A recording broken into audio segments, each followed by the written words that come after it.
ओम श्री गुरुवे नमः।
नमस्कार, आप सबका बहुत बहुत स्वागत स्पिरिचुअल विद्या के इस सफ़र में। जी हाँ, ये यात्रा हमारी और आपकी है। अगर हम भारत की भूमि को देखते हैं तो इसे आध्यात्म की पृष्ठभूमि कहा जाता है। कितने ही आध्यात्मिक और पराविद्याओं का यहाँ जन्म हुआ, यहाँ पली बड़ी और फिर पूरे संसार में फैली। लेकिन कुछ विद्याएं गुप्त रहीं। क्यों गुप्त रहीं? आज हम अगर पूरे चक्र को देखते हैं, उस जगह पहुंच गए हैं जहां पूरा विश्व सिमट कर एक छत के नीचे आता दिखता है। ऐसे में भारतीय पराविद्याएं फिर अपनी पहचान बना रही हैं। एक बार फिर पूरा विश्व उनके बारे में जानना चाहता है। तो इस श्रृंखला में, इस पूरे सफ़र में हम चाहेंगे कि आप हमारे हमसफ़र बने। हमारे अपने जीवन में, यानी एक इंडिविजुअल के जीवन में, समाज की जो स्थिति है उसके बारे में और पूरे विश्व की स्थिति में किस तरह से ये विद्याएं हमारी मदद कर सकती हैं, यही हमारा प्रयास रहेगा। और हमारा बहुत बड़ा सौभाग्य है कि इस सफ़र में हमें साथ मिला है एक ऐसी शख्सियत का, एक ऐसे व्यक्तित्व का जिन्होंने अपना पूरा जीवन इन्हीं विद्याओं को समझने में, उन्हें जानने में और अपने अनुभव में लाने के लिए व्यतीत किया है। हमारे साथ स्टूडियो में हैं ज्योति स्वरूप परम पूज्य चामुंडा स्वामी जी। उनका बहुत बहुत स्वागत करते हैं। नमस्कार। शुक्रिया कन्नू जी। दर्शकों बहुत बहुत प्रणाम, नमस्कार। हमारा भारतवर्ष ऋषियों का, मनीषियों का देश है और इसकी संस्कृति इतनी प्राचीन है कि आगे आगे आगे आगे ढूंढना मुश्किल हो जाता है। जैसे हम सूक्ष्म में विचरण करते हैं, सोचते हैं, विचारते हैं अपने बारे में, तो लगता है कि हम मनुष्य नहीं, हम तो सच में ऋषियों की, मनीषियों की संतान हैं। हमारे पूर्वज ऋषि हुए हैं, महापुरुष हुए हैं, मनीषी हुए हैं। उन्हीं के जीन्स हमारे अंतर में दौड़ते हैं। तो वही वजह है कि कुछ भी हो, हम कितने भी भटक जाएं, फिर भी हम जो हमारे पूर्वज हैं उनको याद करते हैं और आध्यात्मिक विद्याओं के बारे में जानना चाहते हैं। और हमारे अंतर में ईश्वर ने वो शक्तियां दी हैं और सभी मनुष्यों को बराबर रूप से दी हैं, सभी धर्म वालों को बराबर रूप से दी हैं। और इसीलिए मैं कहता हूँ कि जो मानव है वो सच में भटका हुआ देवता है। वो कैसे देवता बनना है, वो कैसे भारत विश्व में देवताओं की तरह माना जाता था। और मुझे सच में दोस्तों लगता है कि भारत का हर कण जो है वो तीर्थ स्थल है और जहाँ सभी मनुष्य आध्यात्मिक हैं। और अभी तो ऐसा ही लगता है कि पूरे विश्व के सभी मनुष्य आध्यात्मिक हैं। आध्यात्मिकता दोस्तों प्रेम से शुरू होती है, प्यार से शुरू होती है। जब आप सभी को बराबर समझते हो, सभी को प्यार करते हो, तब आध्यात्मिकता की पहली क्लास है। अगर आप आध्यात्मिकता का नाम लेकर के, धर्म का नाम लेकर के दूसरों से नफरत करते हो, तो आप कुछ भी नहीं हो, आप इंसान भी नहीं हो। इंसान के बाद आप धार्मिक बनोगे, आध्यात्मिक बनोगे। तो कैसे हम इन गलत फहमियों को दूर करें, कैसे हम सभी जो हमारे अंतर में सोई हुई स्पिरिचुअल शक्तियां हैं उनको जागृत करें, और कैसे हमारी जो प्राचीन विद्याएं जिनको कहीं बहुत गुप्त कहा गया, कहीं बहुत मुश्किल कठिन कहा गया, पर कठिन नहीं है दोस्तों, बहुत आसान है। वो कैसे आसान होती हैं, इसी चर्चा को कन्नुप्रिया जी के साथ आगे बढ़ाते हैं। और सच में मुझे खुशी है कि कन्नुप्रिया खुद स्वयं एक बहुत आध्यात्मिक बच्ची हैं। स्पिरिचुअलिज्म मैं उनका शौक नहीं कहूँगा, ऐसे कहूँगा कि उनमें जागृत हुआ है और वो आपको कुछ देना चाहती हैं, और स्पिरिचुअल विद्या भी आपको कुछ देना चाहती है, तो आपसे कुछ लेना भी दोस्तों चाहते हैं। तो कैसे बांटें इस अनुभव को सभी के साथ, सभी के बीच, इसी चर्चा को कन्नू जी के साथ आगे बढ़ाता हूँ।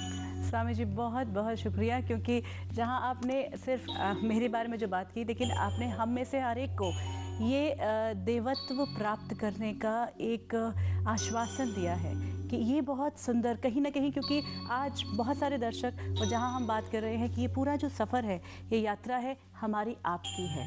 हमारे आपके जीवन में रोज़मर्रा की भी मुश्किलें आती हैं जो हमारे जीवन में आती हैं, ऐसी कुछ मुश्किलें आती हैं जो हमारी आध्यात्मिक ता को कहीं बुला रही होती हैं। ये एक भूख होती है। उन दोनों का समन्वय मैं कैसे समझूं? क्योंकि जब मैं किसी धर्म स्थली पे जाती हूँ तो मैं अपनी पर्सनल लाइफ की बात वहाँ नहीं कर पाती हूँ, और जहाँ मैं अपनी पर्सनल लाइफ में प्रॉब्लम्स में होती हूँ तब मैं अपनी तो ये जो दोनों को मैंने सेपरेट किया हुआ है, उन्हें एक मैं कैसे करूँ? यहाँ से फिर हम यात्रा शुरू करेंगे। दोनों एक ही हैं। जब तक हम दोनों को एक नहीं कर पाएंगे तब तक हम वहीं के वहीं खड़े रहेंगे, कहीं हम आगे नहीं बढ़ पाएंगे। और जो रियल कन्नुप्रिया छिपी हुई है, जो रियल कन्नुप्रिया की पर्सनैलिटी है, उसको हम कभी भी उभार नहीं पाएंगे। दोस्तों, ईश्वर ने, भगवान ने आप सबको ग्रेट बनाया है, उसने आप सबको शक्ति संपन्न बनाया है। जैसे पिता माता अपने बच्चे को प्रसन्न देखना चाहते हैं, सक्सेस देखना चाहते हैं, ऊपर वाला भी हम सबको खुश देखना चाहता है।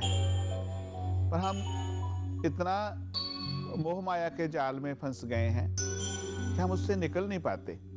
पर मेरा मोह माया जाल का मतलब वो नहीं है जो आप समझते हैं कि आप अच्छी गाड़ी में घूम रहे हैं तो मोह माया है, आप बेटी से प्यार कर रहे हो मोह माया है, पिता से कर रहे हो, माँ से कर रहे हो। मैं कहता हूँ सबको प्यार करो। जब तक आप प्यार नहीं करेंगे, प्यार मिलेगा नहीं आपको, तो आपका नेगेटिव नष्ट ही नहीं होगा। देखो, जो देवताओं ने, ऋषियों ने हमारे लिए प्रार्थनाएं की, सर्वे भवन्तु सुखिना, ऐसे नहीं कर दी उन्होंने पूरे विश्व का कल्याण मांगा। पूरे संसार के लिए, पूरे विश्व के लिए उन्होंने कहा सुखी हो, सभी निरोग हो। वसुदेव कुटुंबकम, पूरी वसुधा को, पूरे विश्व को उन्होंने एक परिवार माना। तो जो कुछ आपके अंतर में है वो बाहर नहीं होगा, बाहर में है अंतर में नहीं होगा। जब तक आप एकाकार नहीं होंगे तब तक दोस्तों आप आध्यात्मिक सफर शुरू ही नहीं कर सकते।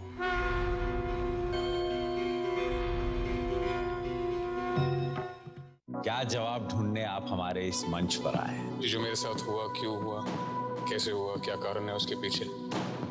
कौन सा साल लिखा हुआ है वहाँ पर देखिए? 1965। कौन सा न्यूज़पेपर है? दैनिक भास्कर। किस तरह से आपकी मौत होगी? क्या हुआ था आपको? राज पिछले जन्म का, सोमवार से शुक्रवार रात 9:30 बजे सिर्फ इमेजिन पर। Is brought to you by Hope Medical Institute. आशा की किरण हमको देती है सहारा, रुकता ही नहीं जीवन का सफर, लाएगी कितने मोड़ डगर, हर जीवन यही तो है। यूं ही सदा तेरे लिए धड़के जिया, धड़के जिया। Is brought to you by All Saints University of Medicine, Aruba, in association with Citibank NRI Business. शादी के वो सारे सपने जो हर लड़की देखती है मेरे लिए सच होने जा रहे हैं।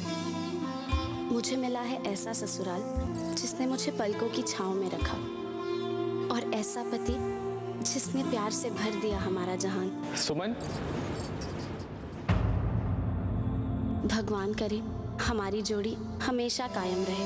पूरे परिवार की तरफ से आमंत्रण है आपको सुमन और करण की शादी का, पलकों की छांव में, सिर्फ इमेजिन पर। Imagine a regular guy from Toronto who comes to India to start his own business. Now imagine that this guy's life takes a little detour and he ends up on a reality TV show in Mumbai. Now imagine that he wins the show, he gets the girl, and they have kids. On another reality show, of course. Now this regular Joe from Canada is known by over 1 billion people. Kind of hard to imagine, isn't it? Well, for me, it's even harder to imagine that it's all true. I guess everything is possible on Imagine. नानका क्या हुआ? अबे तेरा सच है ना? वो खबर पड़ गई है मुझे। कौन सा सच ना? तेरे लगन का सच। मैंने तू मेरी अर्धांगिनी बनना चाहती थी ना? अरे क्या बनेगी? जो किया उसका दंड तो मिलेगा ना। आज से तुम्हारे साथ मेरा कोई संबंध नहीं है। कैसा है ये न्याय कि अपनों के लिए हर त्याग की मिली है संतों को अपनों से सजा। बंदनी सिर्फ इमेजिन पर। Is presented by New York Life, the company you keep, in association with Hope Medical Institute.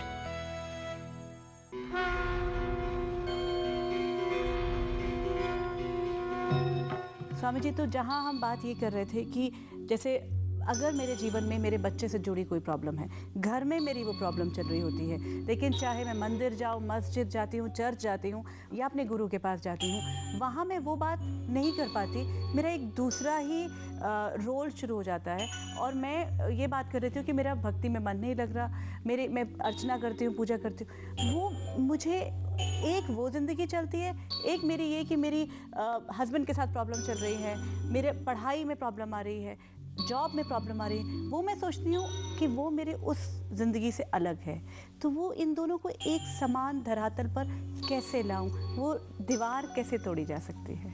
आध्यात्मिकता का दोस्तों जो मेन मकसद है, जो एम है, वो आपके जीवन को बैलेंस करना है।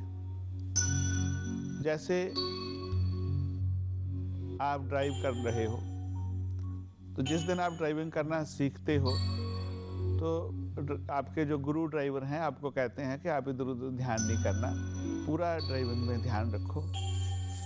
और आप अपने पूरे संसार को नहीं भूलते हो, फिर भी कहीं इधर उधर आपकी बात हो जाए तो आपको आपका जो गुरु है बताता है, नहीं जहाँ ब्रेक लगाना, ये सिस्टम है, इस सिस्टम से चलना, इस सिस्टम से चलना। आप कितनी भी पुस्तकें पढ़ेंगे, पुस्तक पढ़ करके आप ड्राइविंग नहीं सीख पाएंगे, आप रोड पे नहीं जा पाएंगे। अगर जाएंगे तो खुद मरेंगे, जा मारेंगे किसी को, कुछ तो करेंगे। इसी तरह से जो हमारा एक बैलेंस नहीं बन पाता, घर में खाने को नहीं है, पैसों की कमी है, और हम गुरु के पास जाते हैं, आध्यात्मिक व्यक्ति के पास जाते हैं, कहते नहीं हमें भक्ति में हमारा मन लगाओ, तो नहीं लग पाएगा। और अगर गुरु कहते हैं कि नहीं आप त्याग करो, जो ईश्वर की इच्छा है इसे सहन करो, तो वो सच बात नहीं है, गुरु जी के लिए भी सच बात नहीं है। उनको हमें मुकम्मल इंसान कैसे बनना है, जो गुरु का दायित्व है आपको सिखाए। और आपकी ड्यूटी है कि गुरु के सामने पूर्ण रूप से समर्पित हो जाएं, उनको कहें हमारी ये समस्या है। अगर गुरु आपकी बात सुनना नहीं चाहते वो, तो आपको आध्यात्मिकता तक वो ले ही नहीं जाएंगे। आप कहीं सीढ़ी में ही अटक जाएंगे और कभी आप भक्ति में जाएंगे, कभी आप परिवार के बारे सोचेंगे और आप एक अधूरे इंसान बन जाएंगे। तो आपको मुकम्मल इंसान बनने के लिए ये सोचना है पहले कि ईश्वर ने आपको जो पैदा किया है, उसने आपको सभी सुख भोगने के लिए पैदा किया है।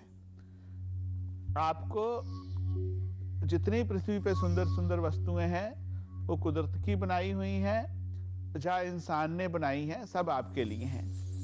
पर हाँ, उसने रोक टोक लगाई है कि इसका मिसयूज नहीं करना, उसके ऊपर बैलेंस रखना। इसीलिए आपको बुद्धि दी है, इसीलिए आपको उसने स्कूल में, कॉलेज में अध्ययन करने का मौका दिया है। और कैसे अच्छे इंसान होना है, उसमें जो आपके आध्यात्मिक गुरु हैं उनका बहुत बड़ा महत्व है। स्वामी जी, बिल्कुल यहाँ मैं ये कहूँगी, अपने सभी जो दर्शक हैं अगर उनकी बात भी करते हैं, हमने स्कूल में जो पढ़ा, जो हमने सीखा, उसका हमने फल ले लिया है। हमने अपनी नौकरियाँ कर ली, हमने पैसे कमा लिए, हमने अपने परिवार बना लिए। अब कहीं ना कहीं ये सब कुछ होते हुए भी हमारे मन की बेचैनी है, क्योंकि हमें किसी स्कूल में नहीं पढ़ाया गया कि ये जो मन की बेचैनी है, ये जो तकलीफ़ है, और जैसा आपने कहा कि कहाँ तक मुझे इनका फ़ायदा उठाना है, ये विद्या जो मैंने स्कूल में सीखी, कॉलेज में सीखी, उसको मैंने यही मान लिया कि यही मेरा लक्ष्य है। और इसीलिए मैं आगे आगे बढ़ता गया, बिना ये सोचे समझे कि मैं प्रकृति का नुकसान कर रहा हूँ, मैं अपने आसपास किसी का नुकसान कर रहा हूँ। सिर्फ मैंने अपना लक्ष्य वही तय करता गया। और ऐसे में जिस परिवार को लेकर, जिस नौकरी पर मैं अभिमान कर रहा था, वो भी धीरे धीरे डामाडोल होने लग गई हैं वो पोजीशंस भी। आज संसार में अगर हम देखें, रिसेशन ने सबकी जो पोजीशंस हैं उनको कर दिया है। कहीं ना कहीं कोई भूल हमसे हुई है कि या तो हमने सही विद्या, सही रास्ते को नहीं माना, क्योंकि जितना हमें पढ़ाया गया कॉलेज में, उस हिसाब से हमने अपनी अचीवमेंट्स कर ली। स्वामी जी, हमसे कौन सा ऐसी चूक हुई है कि हम वो सही रास्ता नहीं अपना पाए? चूक बहुत पहले हो चुकी, कई साल पहले। आप देखें, जैसे श्री राम भगवान भी पैदा हुए, उनको भी गुरुकुल में भेजा गया शिक्षा लेने के लिए। उसके पश्चात उनको राज कैसे करना है उसकी शिक्षा भी दी गई, और उसके बाद आगे आगे आगे भी ये परंपरा चलती रही। आज आप देखें, जो राज करने वाले हैं तो उनको कहाँ ट्रेनिंग दी जाती है। इवन संसद में भी पहुंचते हैं तो उनको वहाँ भी कुछ लोगों को पता नहीं है वहाँ उनकी क्या ड्यूटीज हैं, क्या करना है, क्या नहीं करना है। तो जब तक हमें किसी चीज़ के बारे में अच्छी तरह से नहीं बताया जाएगा, हम मुकम्मल नहीं हो पाएंगे। आपके स्कूल की स्टडी के साथ, आपकी कॉलेज की स्टडी के साथ आध्यात्मिक शिक्षा बहुत ज़रूरी है, और आपके आध्यात्मिक गुरु होने भी बहुत ज़रूरी हैं। और वहाँ पे ना एक बहुत बड़ी गलती हो गई कि हम आध्यात्मिक ना बन के धार्मिक बनते गए। धार्मिक बनना बुरी बात नहीं है दोस्तों, धर्म सबसे ज़रूरी है। हम धार्मिक होंगे तो डिसिप्लिन में रह पाएंगे। और मैंने देखा कि उसके धार्मिक होते होते होते होते हम इतने कट्टर हो गए कि आध्यात्मिकता कहीं बीच में लुप्त होती गई। और ऐसी स्थिति आ गई कनुप्रिया कि जैसे मैं भी मंदिर जा रहा हूँ सुबह में, आप भी जा रही हैं, तो बाकी धर्मों की बात की रही। एक ही धर्म के लोग कहेंगे नहीं मुझे इस मंदिर में ही जाना है, मुझे इस मंदिर में ही जाना है। इसी तरह दूसरे धर्मों की बात आ गई, हमें इसी गुरुद्वारे में ही हम जाते हैं जहाँ ही जाएंगे। दूसरे ने कहा हम इसी मस्जिद में जाते हैं। तो दोस्तों, जो सच में आध्यात्मिकता है, सच में जो ऊपर वाले के साथ आपका राबता है, सच में ऊपर वाले के साथ आपका जो प्यार है, प्रेम है, वो आपको कहीं भी जाएंगे वहीं मिल जाएगा। आप कहीं भी जाइएगा। तो वो एक जहाँ पे एक भ्रम पैदा कर दिया गया, वो क्यों हुआ, कैसे हुआ, उसमें नहीं जाना है। दोस्तों, मुझे आपका धर्म नहीं बदलना है। सभी धर्म बहुत अच्छे हैं, बदलना तब चाहिए जब किसी में कोई कमी हो, खराबी हो। धर्म महापुरुषों के द्वारा बनाए गए हैं और उन्होंने अच्छा ही बनाया है, कमियां हम में हैं। आप ऐसा सोचिए, सभी धर्मों की मंजिल है ऊपर वाले तक पहुंचना, और मंजिल अब भी वही है आपकी। आप वही अपनी पूजा पाठ करेंगे, आप वही अपने मंत्र जाप करेंगे, वही सिमरन करेंगे, वही इबादत करेंगे, वही जिक्र करेंगे, वही प्रेयर करेंगे, वही अरदास करेंगे। बस ढंग बदलना है आपका। मंजिल आपकी वो है, मुझे रास्ता थोड़ा सा दिखाना है आपको। ऐसा रास्ता जो बहुत आसान रास्ता है, ऐसा रास्ता दोस्तों जिसका वर्णन सभी महापुरुषों ने किया है, और मैंने भी उस रास्ते को देखा है। मुझे उस रास्ते पे चलते चलते बहुत सुखों का अनुभव हुआ। उस रास्ते पे चलते चलते बहुत कुछ ऐसा मिला, मुझे लगा कि मुझे आपके साथ वो जरूर शेयर करना चाहिए। कुछ ऐसी चीजें कल्प वृक्ष की तरह मिली जो आपकी सभी मनोकामनाएं पूर्ण करने वाली हैं। जब मंजिल दोस्तों एक है तो रास्ता फिर वो लेना चाहिए जो आसान हो, इजी हो। क्यों हठ वाला रास्ता लें? क्यों ऐसा रास्ता लें जिसमें पूरे परिवार को भी आप कष्ट दें? क्यों ऐसा रास्ता लें जिससे दूसरों को भी कष्ट मिले? ये दोस्तों राजयोग का रास्ता है। ये रास्ता ऐसा रास्ता जो आपको आनंदित करता है। आप कहीं पिकनिक पे जा रहे हैं, कहीं घूमने के लिए जा रहे हैं, मंजिल आपकी एक है। कहीं आपको वाहन बढ़िया मिल जाता है तो रास्ता बढ़िया लगने लगता है। कहीं दोस्तों साथी बढ़िया मिल जाते हैं तो पैदल चलते हैं तो भी बढ़िया लगता है। कहीं कहीं कोई गाइड करने वाला अच्छा मिल जाता है, पैदल चलते हैं तो भी अच्छा लगता है। तो ऐसा ही कुछ समझिएगा,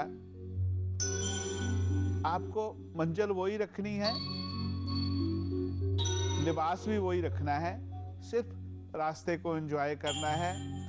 और एंजॉय करते करते जैसे कन्नू जी ने कहा कि हमें सभी ड्यूटीज को निभाना है और आपको बहुत ईमानदार होना है। ऐसे समझिएगा कि आज से मंजिल आपकी निर्धारित है, आज से आपको चलना है तो साथ साथ चलेंगे। और मुझे इस बात की बहुत खुशी है, बहुत कृपा है ईश्वर की, माँ की, आप लोगों की, जो कल तक दर्शक थे, जा कहूँगा श्रोता थे, आज वो अच्छे स्पिरिचुअल फ्रेंड बन चुके हैं, शिष्या बन चुके हैं, दोस्त बन चुके हैं। दोस्तों कोई भी ऐसी समस्या नहीं है जिसका समाधान नहीं है, और कोई भी ऐसा सुख नहीं है जो आपको ना मिल पाए, और कोई भी ऐसा कष्ट नहीं है जो आप दूर ना कर पाए, अपना भी और दूसरों का भी। बस ऐसे रास्ते से ही आपको चलना है। ऐसे चलते चलते आप मंजिल तक पहुंच जाएंगे, मोक्ष तक पहुंच जाएंगे, भगवान तक पहुंच जाएंगे, ईश्वर तक पहुंच जाएंगे। बहुत सुंदर स्वामी जी, कहीं ना कहीं आपने हमें इतनी खुशी दे दी एक पल में, इस बात का एहसास करा के कि सब कुछ संभव है। और वो रास्ता कहीं ना कहीं आपने कहा कि आनंदमय रास्ता हो, कष्टप्रद रास्ते पर क्यों चले? क्योंकि हमें लगता था कि उस तक पहुंचने के लिए, या जो मेरी मंजिल है वहाँ तक पहुंचने के लिए मुझे कष्टों से ही गुजरना पड़ेगा। बहुत लोगों ने कहा कि ये रास्ता बड़ा कठिन है, क्योंकि आपने हमें एक और बात कही है, ईमानदारी के रास्ते पर चले। ईमानदार अपने आप से होकर, हमें अगर एक साथी मिल जाता है, एक ऐसा गुरु जो तैयार है हमें उस रास्ते पर ले जाने के लिए, तो हमें भी अपना हाथ आगे बढ़ाना पड़ेगा, लेकिन सचेत होकर, अवेयर होकर और ईमानदार रहकर। तो चलते चलते स्वामी जी क्या कहना चाहेंगे सभी दर्शकों को? आपको दर्शकों, दोस्तों, बहुत पॉजिटिव सोचना है। जैसा मैं बार बार कह रहा हूँ, कुछ चीजें आपके मन में भरी हुई हैं, ऐसी बातें जो आगे बढ़ने से रोकती हैं। कहीं कहीं ऐसा लगता है कि वो आपके हाथों में सोने की जंजीरें हैं, उनको तोड़ना है आपको, तभी हम सफल हो पाएंगे। तो हम सभी सफल हों, आप सक्सेस हों, और तभी स्पिरिचुअल विद्या सक्सेस होगी। एक इसी प्रार्थना के साथ आपसे कन्नुप्रिया जी से इजाजत लेता हूँ।